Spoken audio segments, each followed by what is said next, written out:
خد اقول لك ازاي تاكل الدوناتس دي كلها ب 2 جنيه ونص بس. ايوه فعلا انت سمعت صح، هتعمل الدوناتس دي كلها ب 2 جنيه ونص بس. هتقول لي ازاي؟ هقول لك كمل وهتعرف. طبعا انت بقى مش مصدق ان الدوناتس دي واقفه عليها ب 2 جنيه ونص. عايز اقول لك والله العظيم دي واقفه عليها بالظبط بجنيه 75 قرش، بس انا قلت 2 جنيه ونص عشان برضو نقولوا المجهود. الناس بقى فلوطه بتطلع بقى تقعد تقول لي انت بتهبد، انت كذاب، انت بتاع حوارات، انت ما اعرفش ايه. هوريكم دلوقتي الدوناتس انتوا تحكموا بنفسكم، تقولوا بقى هي شبه اللي بتتباع بره بالظبط ولا لا. حتى لو مش شبهها يا جماعه دي ب 2 جنيه ونص. متهيألي ان انا اخر مره اكلت فيها دوناتس كانت عامله مش عارف 45 جنيه تقريبا. هي دي بقى الدوناتسيه اللي واقفه عليها ب 2 جنيه ونص.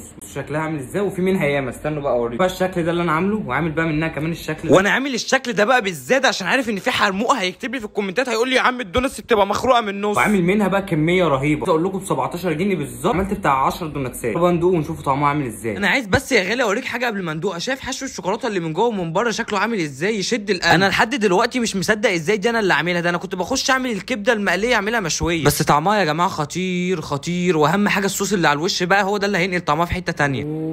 شايف العجينه بتدوب ازاي في الايد؟ العجينه هايشه بمعنى الكلمه، تحفه. وتقدر بقى تحط الصوص اللي انت عايزه. انا هنا بقى جبت جردل الشوكولاته ده طبعا عشان انا بعشق حاجه اسمها شوكولاته. مش قلت لك هتوفر؟ يعني هتوفر. انا بدلت نفسي في الشوكولاته. طبعا انت بقى بعد كل ده مش مصدق ان الدوناتس دي كلها واقفه عليها ب 17 جنيه. بالظبط بال 17 جنيه دول عملت 10 دوناتس. هنا بقى حطيت عليها شوكولاته بس. انت بقى تحط عليها وايت شوكليت، تحط عليها لوتس، بيستاشيو، اللي انت عايزه. عشان بحب الشوكولاته فغرقتها شوكولاته بمعنى الكلمه. عايز بقى اقول لك يا غالي، لو انت بقى لحد دلوقتي ولحد اللحظه دي برده مش مصدق، اكتب لي تحت في الكومنتات وانا والله هعمل لك الطريقه واخليك تشوف بعينك. شايف شكلها عامل ازاي يا غالي؟